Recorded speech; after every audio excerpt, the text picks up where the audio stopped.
tujuannya membangkitkan lahan tidur, menanam budidaya talas beneng, dan prospeknya juga ibaratnya lumayan. Karena kenapa? Di samping umbinya, daunnya juga bernilai ekonomi. Yang kita sekarang lagi geluti itu adalah kebutuhan daun sekitar 300 ton per bulan untuk ekspor ke Australia. Dan umbinya juga kita ada rencana untuk Korea sama Belanda. Kalau Belanda udah berjalan sekitar 70 ton per bulan. Itulah kita menggiatkan terus untuk masyarakat, terutama di Kabupaten Pandeglang. Karena kenapa? Untuk membangkitkan lahan tidur dan bisa ibaratnya menambah nilai ekonomi untuk masyarakat dan petani sekitar.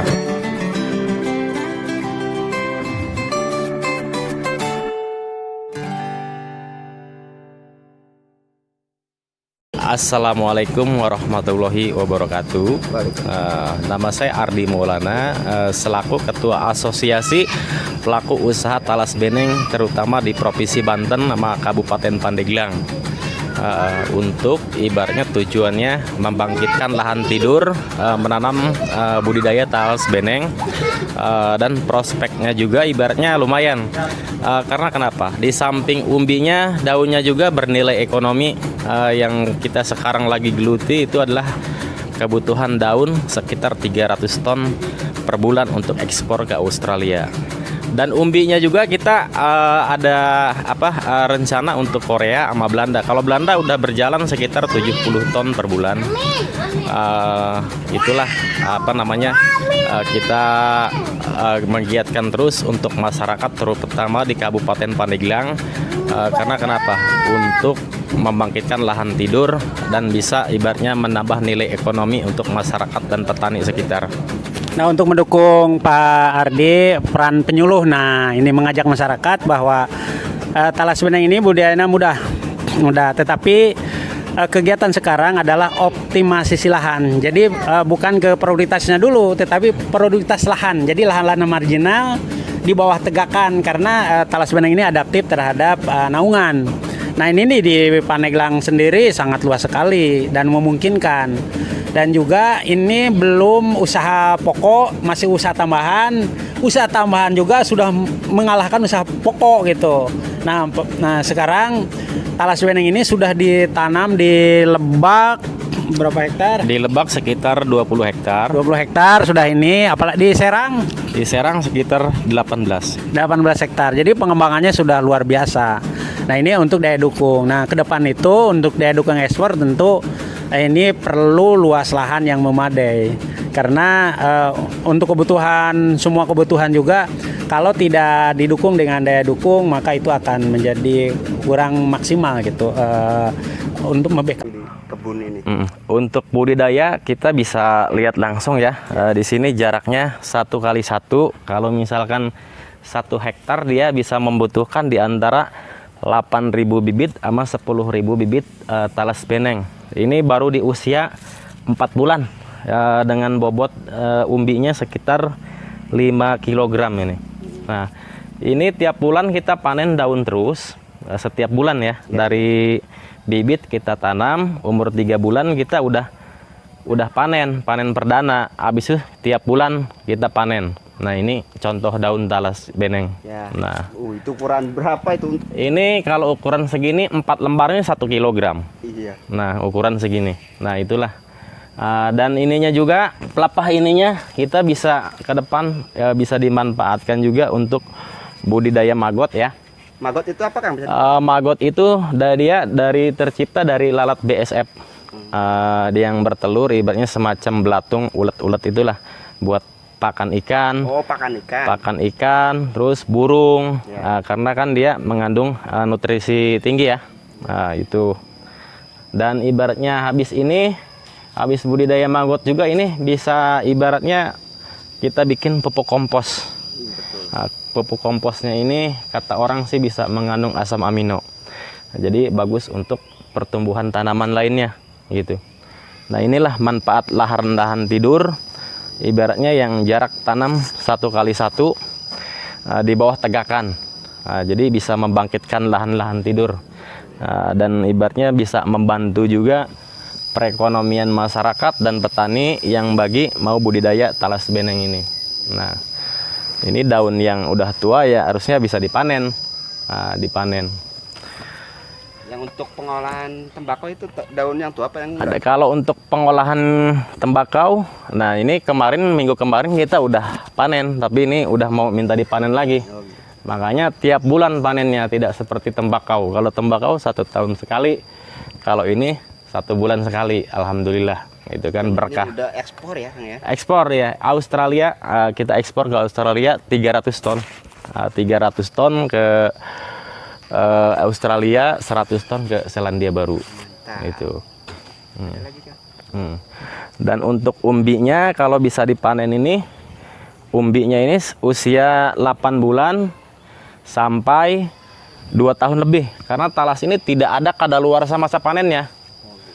Dan ibaratnya warnanya pun unik, dia dalamnya kuning, tidak seperti talas-talas pada umumnya. Makanya namanya beneng. Nah, yang disebut nama beneng itu besar dan kuning. Itulah talas asli Pandeglang dari Gunung Karang. Kuning, iya. Koneng, ya betul. Iya, Ini tanaman talas beneng, dia di usia 2 tahun 4 bulan.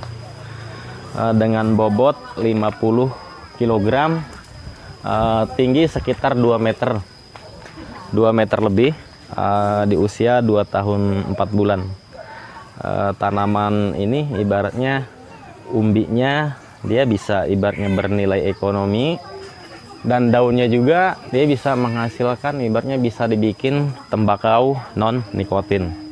Nah, ini dari anak-anakan ini kita perbanyak, dari anakan talas beneng ya, seperti ini dia kan menghasilkan anak ya, anaknya itu.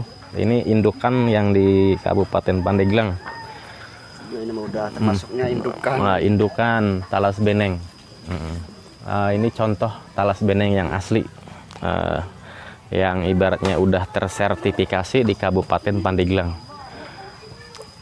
Kalau yang ini dia usia sekitar 1,5 tahun, bobot sekitar 25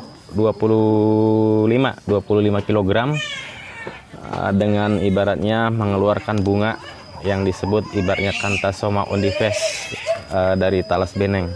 Untuk ke depan kita permintaan ekspor pun dari daunnya aja sekitar 300 ton daun kering untuk ekspor ke Korea. Dan umbinya 70 ton ke Belanda. Ini yang dimaksud dengan tembakau bakoknya daun talas beneng. Dia harum seperti tembakau, dan di sana juga ibaratnya dikonsumsi untuk rokok herbal. Inilah keuntungannya budidaya talas beneng. Tidak ada yang terbuang sedikit pun, ibaratnya daunnya laku, umbinya pun ibaratnya laku. Nah, inilah contoh kecilnya lah di sini. Nilai ekonomi kita itu kalau misalkan dibandingkan dengan tanaman lain mungkin lebih akan menguntungkan budidaya talas beneng daripada ibaratnya singkong ataupun ubi. Karena kenapa? Di umbi daunnya laku, umbinya pun laku, dan kedua itu tidak ada kadaluarsa masa panennya. Dia tiap bulan itu kita bisa memanen daun talas beneng itu dalam 1 hektar itu bisa 8 ton sampai 10 ton. Itulah manfaatnya untuk budidaya talas beneng. Nah, ini proses produksinya di sini. Ini pengolahannya pun sama. Dia menggunakan mesin rajang tembakau. Di rajang halus, layaknya seperti tembakau karena pada umumnya untuk berbahan rokok herbal. Nah, ini hasil produksi kita yang udah kita packing, yang udah siap kirim ya. Yang siap ibaratnya dikonsumsi juga udah siap ini. Jadi tidak perlu menggunakan ibaratnya bahan-bahan apapun, cukup ini aja dia udah bisa dilinting. Itu kan udah rasanya udah mantap. Nah, itu kan. Dan ini proses habis dari kebun kita kuningkan dulu. Setelah kuning, ntar kita seset tulangnya 1, 2, 3. Nah, baru itu kita gulung, masukkan ke mesin, dicacah seperti ibaratnya kecil-kecil, tipis-tipis itu. Nah, inilah manfaatnya. Ibaratnya tidak ada yang terbuang untuk budidaya talas beneng. Ini kita barusan ibaratnya melihat panen talas beneng. Ini usia sekitar 2 tahun kurang ya, sekitar 18 bulan. Bobotnya ini, nah, ini sekitar 30 kilo. Nah, ini gudang kita di sini untuk penyimpanan talas yang bentar lagi mau dikirim ke pabrik. Diolah ya. Untuk diolah, dia untuk jadi umbi porjen talas baku. Itulah sobat tani, ini talas beneng. Dan talas ini dia bisa mampu disimpan selama 3 bulan. Dia tidak pernah membusuk. Ini buktinya.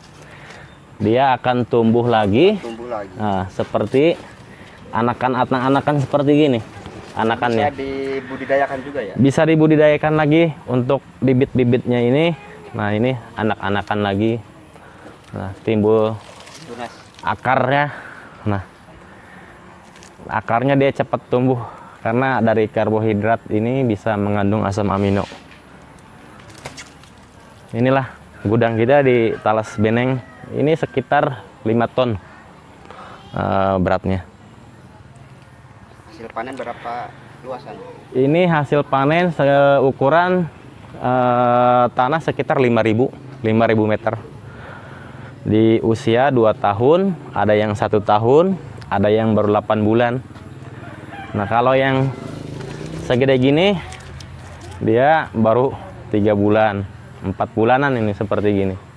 Kita lihat di sini, ini durian Shimanohara ya.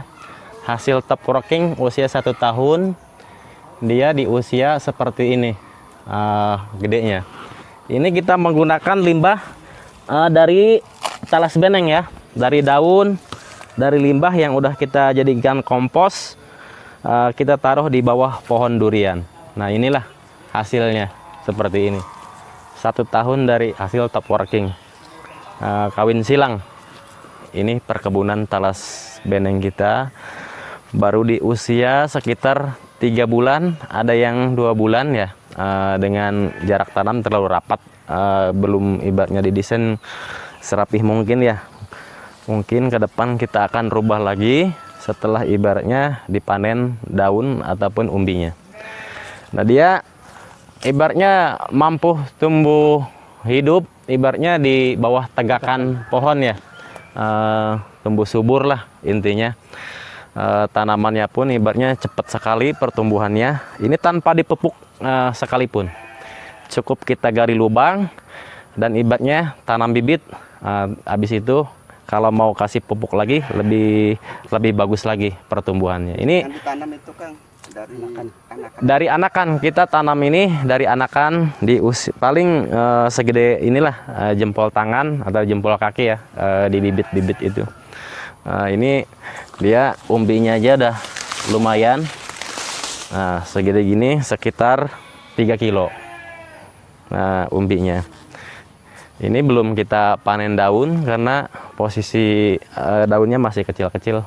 Nah, seharusnya daun gini aja udah bisa dipanen, gitu kan. Setelah ntar bulan depan kita kasih pemupukan lagi, treatment dengan pupuk kandang, mungkin akan lebih subur lagi. Untuk tanaman beneng sebetulnya, kalau di lahan yang di bawah tegakan, jumlah populasi itu tergantung tegakan yang ada gitu. Biasanya kalau jarak tanam 1 meter itu populasinya 10.000 dengan jarak 1 meter. Sehingga menghasilkan itu bisa 30 ton. Tetapi kalau di bawah tegakan itu ada yang 7.000, ada yang 5.000, ada yang 4.000 gitu. Tetapi kita ngitungnya per umbi. Per umbi itu minimal 3 kilo. 3 kilo kalau populasi 10.000 sudah 30 ton. Itu di bawah tegakan, apalagi di khusus gitu. Ini yang 7 bulan sada ada yang mencapai 15 sampai 14 kilo. Ini daerah karena ini pertama adaptif dan tidak respon pupuk. Jadi itunya yang enaknya pupuk buatan gitu. Pupuk kompos enaknya. Jadi ini ringan, budaya ini ringan. Nah, kaitan dengan biaya produksi antara 9 sampai 15 juta per hektar. Per hektar itu. Dengan hasil misalnya kalau biaya 15 juta saja misalnya per hektar dalam waktu 8 bulan. Khusus umbi saja sudah keuntungan 15, belum di daun. Di daun saja sudah per ambil saja misalnya itu bisa 1 bulan itu bisa 10 sampai 16 juta itu dari daun. Karena daun itu ada yang 2 kilo, ada yang 1 kilo per lembar gitu. Jadi sangat luar biasa. Tidak hanya umbi, tapi daun pun menguntungkan. Semuanya hampir Pak. Iya hampir. Jadi ini tidak ada terbuang lah. Tips untuk itu Pak, untuk budidaya benang ini lahan yang seperti apa? Nah, karena adaptif terhadap ini, kebanyakan yang tanam beneng itu untuk di Pandeglang itu kebanyakannya yang ketinggian 300 sampai 600 kebanyakan gitu, secara alami. Tapi di bawah 15 juga bisa tumbuh. Nah, karena di wilayah 3 kaki Gunung Karang, Pulau Sari, di Akar Sari itu yang populasinya banyak, maka sekitar itulah ketinggiannya gitu, yang baik lah yang ada di Pandeglang itu, dan banyaknya di sana. Tetapi ini sudah keluar yang di bawah 10 atau 15 juga ada di luar Jawa gitu yang sudah karena ini adaptif terhadap lingkungan gitu.